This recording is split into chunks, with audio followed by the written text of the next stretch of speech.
뭐 장기적으로 본다 그러면 삼성이 훨씬 더 유리하지 않을까 이렇게 생각을 좀 하고 있습니다. 분명히 떨어지는 때도 있습니다. 근데 이제 장기적으로 보시면 우상향하기 때문에 반드시 3년 이상 장기적으로 보고 투자하셔라 이렇게 말씀드리고요.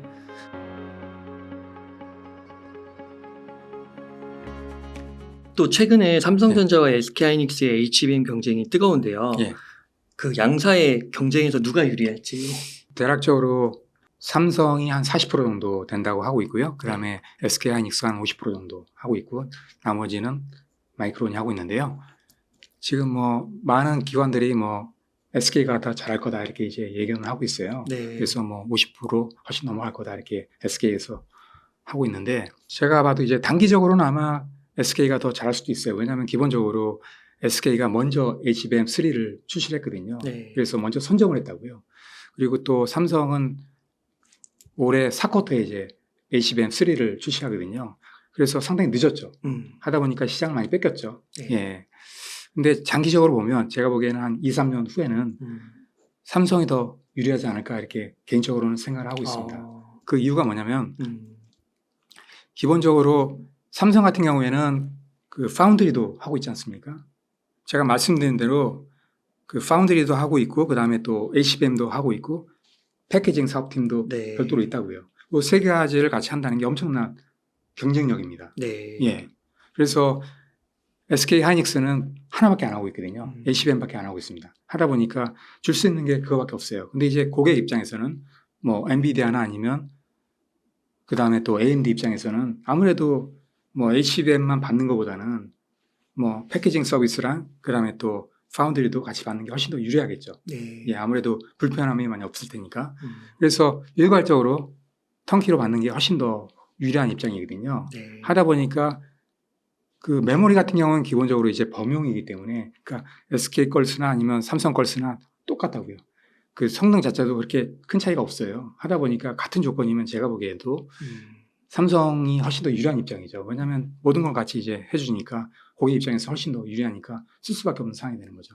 그래서 당분간은 뭐 SK 하이닉스가 더 유리할 수도 있지만 뭐 장기적으로 본다 그러면 삼성이 훨씬 더 유리하지 않을까 이렇게 개인적으로 생각을 좀 하고 있습니다. 우리나라 양대 기업이 거의 90%를 차지하고 있네요. 예. 네. 그 최근에 또 반도체 인력난이 전 세계적으로 심각하다고 하는데 어느 정도인가요? 지금 한국만 봐도 매년 1,600명 정도 인력이 부족하다고 이제 발표를 하고 있습니다. 예, 그다음에 미국은 뭐 2030년까지 6만 7천 개 일자리가 모자란다 이렇게 이제 발표를 하고 있고요. 그다음에 일본 같은 경우도 보시면 10년간 3만 5천 명 정도 엔지니어가 필요하다 이렇게 발표를 하고 있습니다. 예, 마찬가지로 뭐 유럽이나 대만도 마찬가지로 엄청나게 지금 부족합니다. 예, 전 세계적으로 부족한 상황이기 때문에 지금 뭐 서로 막 빼앗고 있죠. 그래서 각 국가별로 보시면 엄청난 그 완화를 하고 있어요. 그래서 이제 반도체 인력 같은 경우에는 뭐 비자 발급 요건이라든지 뭐 그다음에 또 체류 기간이라든지 그런 조건을 상당히 이제 유리하게 만들고 있어요. 반도체 전공하시는 예, 그래서 뭐 와. 반도체 관련된 인재다 그러면은 뭐 그렇구나. 다른 나라에서 이제 사는 것도 어렵지 않을 정도로 상당히 이제 메리트를 많이 주고 있습니다. 예. 막 그 한국에서 그 뭐 임원급은 아니더라도 예, 예. 뭐 과장, 부장 뭐 이 정도 이렇게 일하시는 분들이 미국 가면은 예, 예. 쉽게 갈 수 있나요? 제가 보기에는 갈 수 언어가 있어요. 좀- 예, 예. 아, 언어만 그래요? 된다 그러면. 예, 예. 그래요? 예. 그 정도구나. 왜냐하면 여러 가지 이제 혜택을 주고 있고 그다음에 또 사람이 많이 필요하니까 지금 보시면 TSMC도 얼마 전에 발표했는데 네. 예, 애리조나 지금 이제 공장을 짓고 있는데요. 그게 지금 이제 인력이 없어가지고 2024년도에 이제 계획을 했었는데 네. 이게 이제 1년 딜레이가 됐습니다. 인력이 없어서. 예, 예, 인력이 없어가지고 와. 마찬가지로 미국에도 보시면 뭐 마찬가지로 뭐 삼성 같은 경우도 지금 이제 공장을 짓고 있지 않습니까? 그 다음에 또 뭐 인텔이라든지 뭐 마이크론이라든지 엄청나게 지금 공장을 짓고 있기 때문에 거기에 다 사람이 필요합니다. 야. 근데 이제 사람이 없다는 거죠. 예. 야, 지금 미국에 막 이민 가고 영주권 받고 거기서 일자리 얻고 싶은 분들 많은데 예. 이 산업이 잘 나가니까 맞습니다. 예. 이렇게 되네요. 네, 그렇습니다. 그리고 또 보시면 최근에 보시면 SK랑 삼성도 지금 엄청난 적자지 않습니까? 수조 원 적자를 보고 있는데 상반기에만. 근데도 지금 이제 경력금 그래가지고 이제 돈을 주고 있어요. 예, 원래는 아마 예년 같았으면 아마 주지 않았을 겁니다. 예. 근데 이제 이제 막 대학교랑도 막 조인하죠. 예, 많이 하고 있습니다. 하고 있고요. 계약학과 그래가지고 장학금도 주면서 이제 키우고 맞아요. 있는데요. 그러니까 왜 하고 있는 이유가 있어요. 그러니까 지금 이제 아무리 지금 반도체 인력이 지금 많다 그래도 이게 또 다른 데로 갈 수가 있거든요. 그러니까 묶어놔야 돼요. 그러면 이제 여러 가지 이제 혜택을 줘야 돼요. 그렇죠. 그러니까 인센티브도 줘야 되고 불황이지만 그렇죠. 그렇죠. 그렇지 않으면 이제 다른 데로 가버리거든요. 네.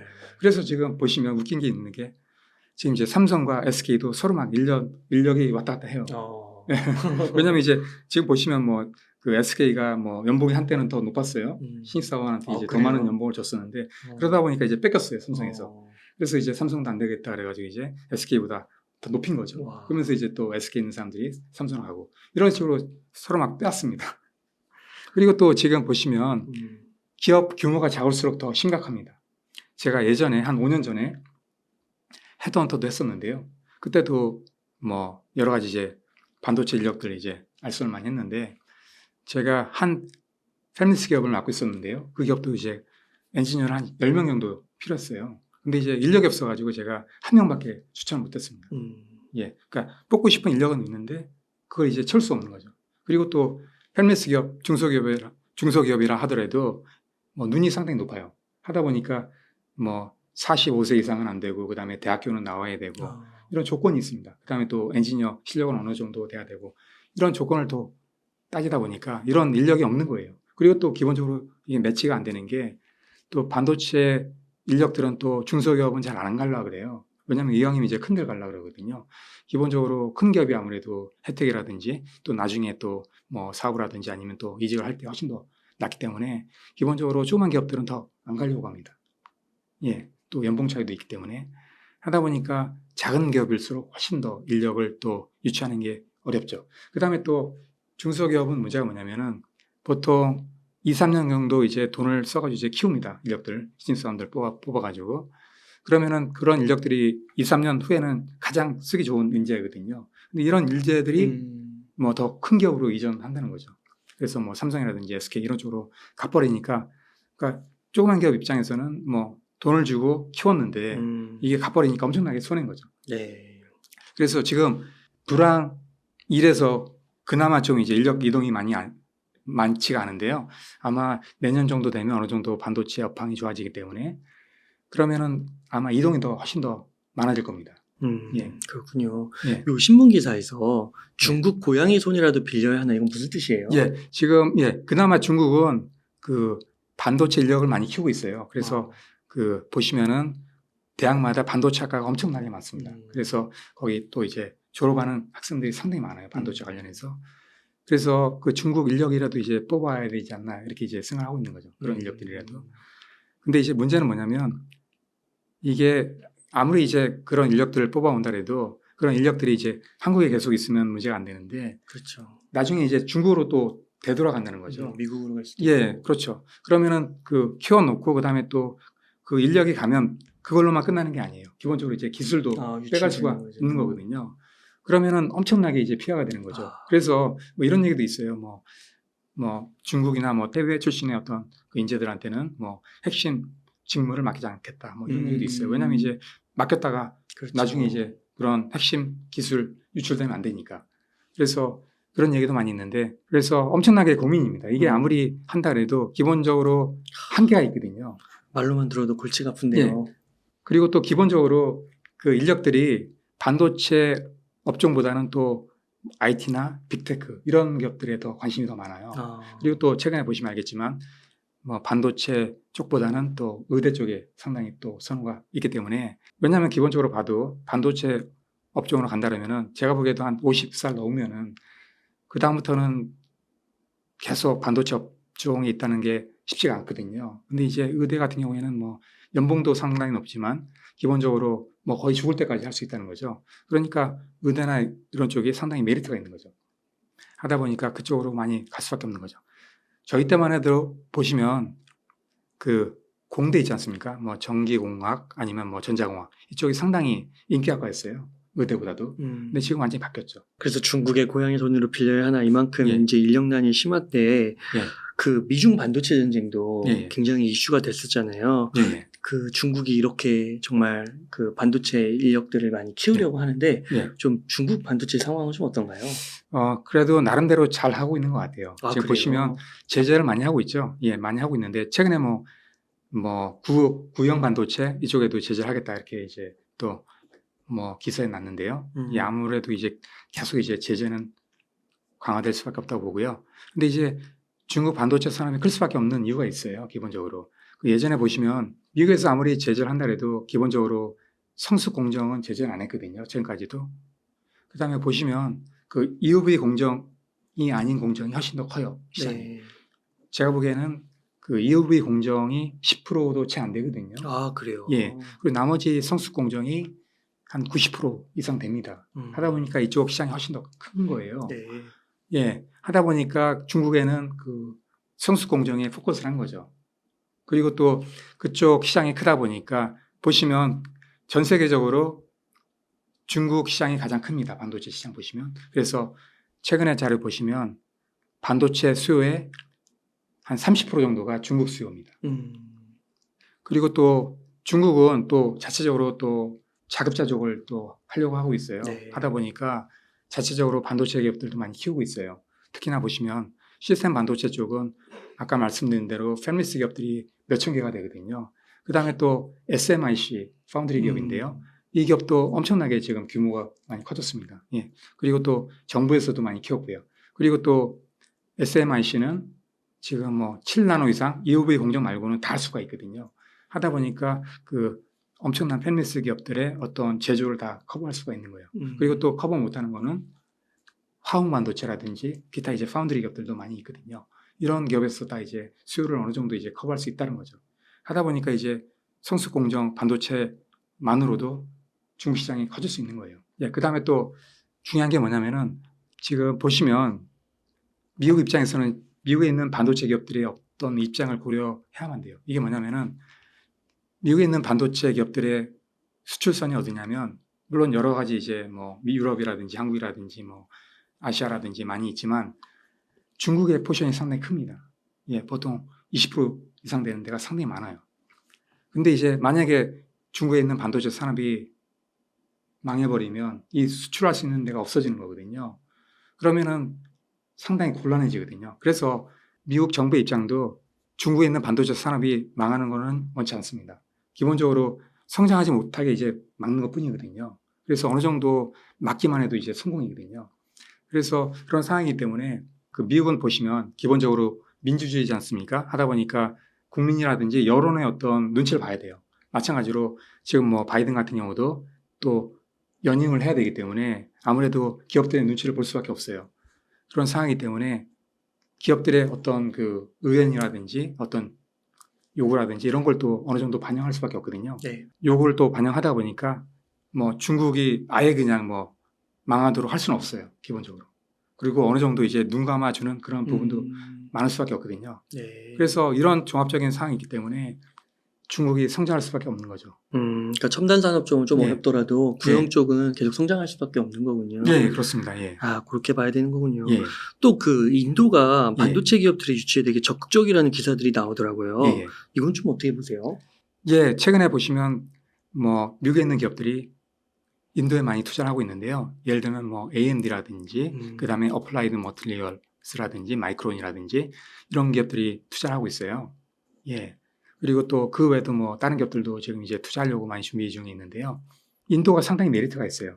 기업 입장에서. 왜냐하면 기본적으로 인도 보시면 상당히 젊은 사람들이 많습니다. 그래서 평균 나이가 채 30대가 안 됩니다.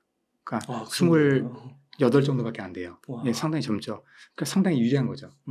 그다음에 인도를 보시면 그 교육열이 상당히 높습니다.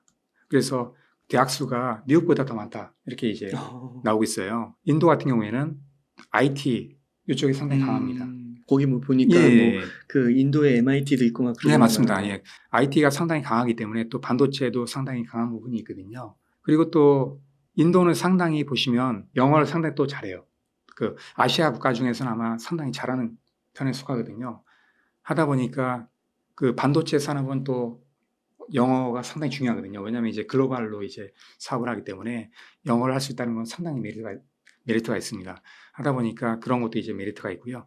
그 다음에 또 가장 중요한 게 뭐냐면은 인건비가 싸야 되는데 인도가 상당히 인건비가 쌉니다. 그래서 뭐 중국의 반밖에 안 되는 그 정도 수준까지도 할 수 있어요. 예, 하다 보니까 상당히 메리트가 있는 거죠. 그 정도로 싸요. 예. 그리고 또 인도가 최근에 추구하는 게 뭐냐면 메이크 인 인디아입니다. 그래서 그 제조업 기업이나 이런 거를 이제 많이 끌어들이기 위해서 엄청난 지원을 하고 있어요. 네. 그래서 마이크론 같은 경우도 50% 이상 지원을 하고 있어요.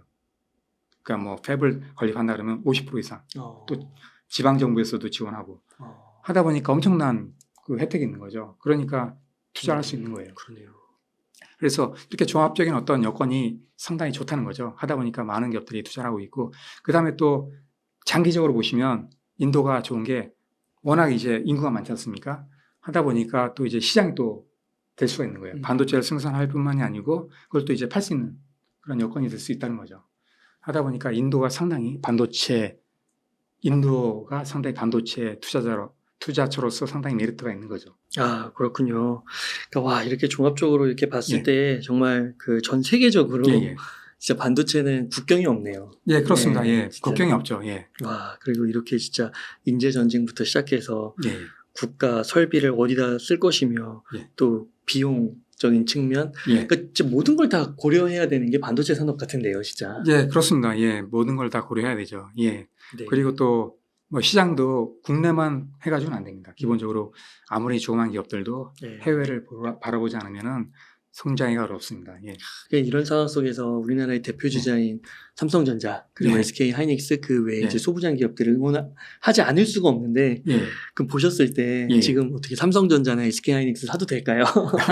그래서 제가 보기에는 뭐 네. 지금 좋은 때라고 봐요. 또 네. 며칠 전부터 지금 이제 7만 원 언더로 지금 떨어지고 있기 때문에 상당히 좋은 시점이라 보고요. 제가 한번 표를 한번 보여드리면요. 네. 지금 이게 삼성전자 10년간 주가 변동 그래프인데요. 보시면은 어떻습니까?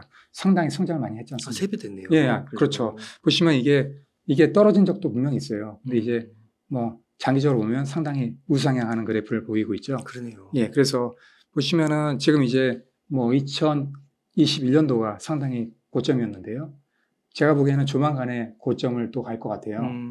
그리고 또 몇 년 지나면 아무래도 10만 전체 가까이도 가지 않을까 이렇게 생각을 좀 하고 있어요. 와, 이렇게 보니까 10년 예. 동안 보니까 코로나 때 4배 갔고 예. 지금 약 3배 정도 갔네요. 나쁘지 예. 않은 거? 예, 나쁘진 않고요. 제가 보기에는 지금도 좋은 시점이라고 봐요. 그래서 제가 보기에 뭐 3년 이상 장기적인 안목을 가지고 이제 투자한다면 상당히 좋은 투자처라고 보고 있습니다. 그 다음에 또 뭐 여러 가지 이제 배당도 나오고 있기 때문에 네. 예, 상당히 뭐 좋은 투자처라고 봅니다. 네. 예. 삼성전자, SK 하이닉스에 대한 관심 우리나라의 또 대표 기업으로서 잃지 않았으면 좋겠네요. 예.